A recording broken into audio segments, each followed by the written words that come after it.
రమణాశ్రమ లేఖలు 44వ లేఖ నల్ల ఆవు ఏప్రిల్ 27, 1946.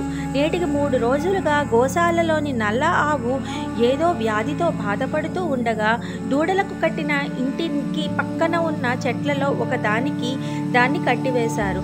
3 రోజులుగా వ్యాధి పీడితే ఉన్న భగవాన్ అటు తిరిగి చూడలేదు. నిన్న అది మరణ వేదనలో పడ్డది. పొద్దుటి నుంచి ఎంత వేదన అనుభవిస్తున్నా సాయంత్రం 5 వరకు ప్రాణం పోలేదు.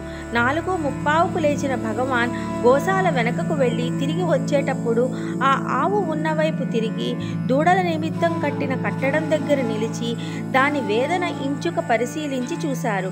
కరుణయే స్వరూపంగా ఉన్న భగవాన్ ఆర్ద్ర హృదయాలగుట సహజమే కదా.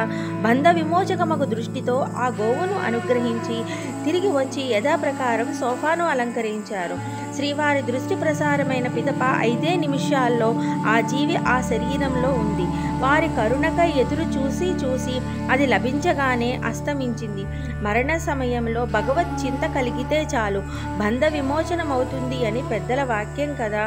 ఆ గోవు ఎంత పుణ్యశాలి కాకుంటే సాక్షాత్తు భగవంతుల పవిత్ర కృపా దృష్టిచే బంధ విమోచనం కలిగి మరణించగలదో చెప్పు.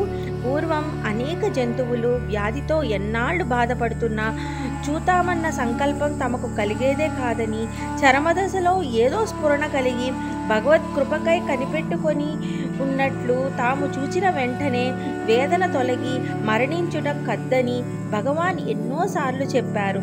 దానికిది ప్రత్యేక ప్రమాణంగా చూశాను.